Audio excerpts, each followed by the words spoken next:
the story of Kendrick Johnson, whose lifeless body was found upside down, wrapped in a wrestling mat at his high school gym in southern Georgia. His death was ruled an accidental asphyxiation by state and local law officials. He was only 17 years old.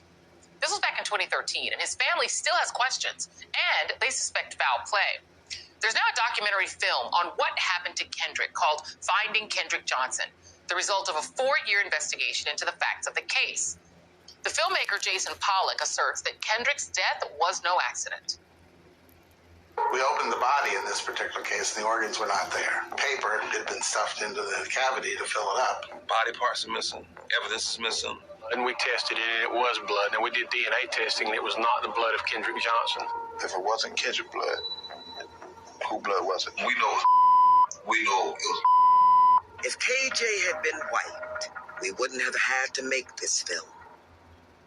This week, I spoke to actress Jennifer Lewis, who is also the narrator and executive producer of Finding Kendrick Johnson. And I asked her how she got involved in the project. Well, I was on book tour with my memoir, The Mother Black Hollywood, and I did an interview with Charlemagne the God on The Breakfast Club.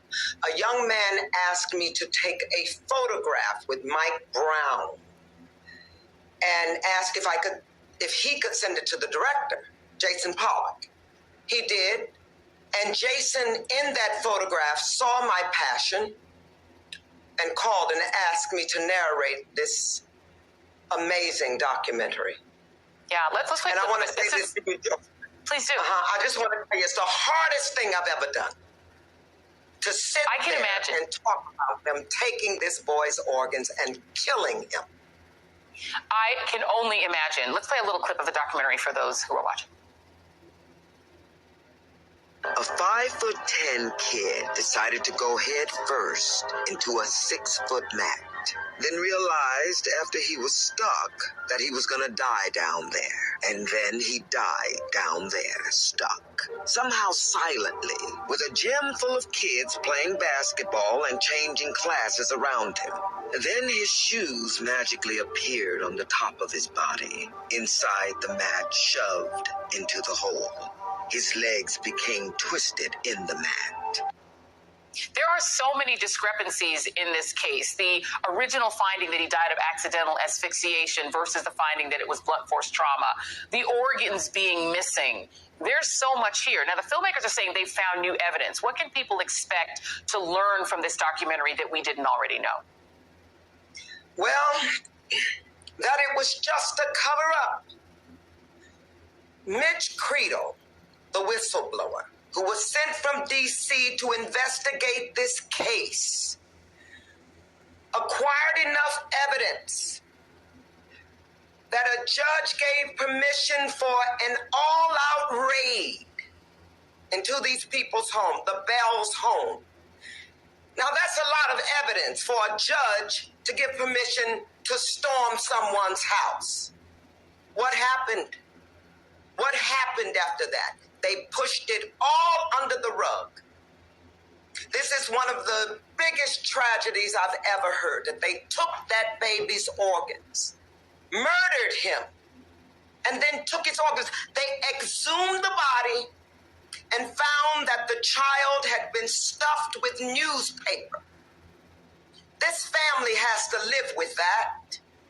And I'm here to tell you right now, I am going to fight for justice for Kendrick Johnson's family until that case is open. We are calling on Biden, the Congress, the Senate, to open this case now that we have this evidence.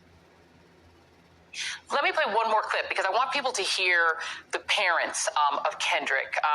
Here are who's called KJ, his nickname. Here are his parents as part of this documentary. How would you feel if your son went to school and never came home, never returned home, and then the next day you found out he was rolled up in a gym mat? My thing is to let people know that they have a voice. They don't have to be silent. They don't have to be scared to fight no more. They can speak out. They killed the wrong child this time. We ain't going nowhere.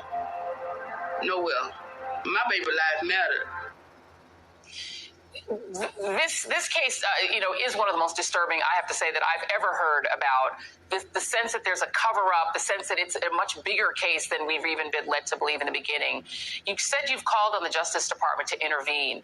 Is it your expectation that you think that is going to happen? Do you think it's likely that with this publicity and with you, with your prominence, do you think it'll happen? It's going to happen.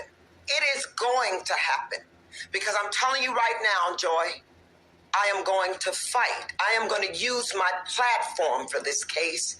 I had that family here in my home. I gave them a big Southern dinner, Valdosta, Georgia. This is where this whole murder occurred. This is the same town where Mary Turner was hung from a bridge they've actually named in Valdosta, the Hanging Bridge. Hung her and cut her baby out of her stomach.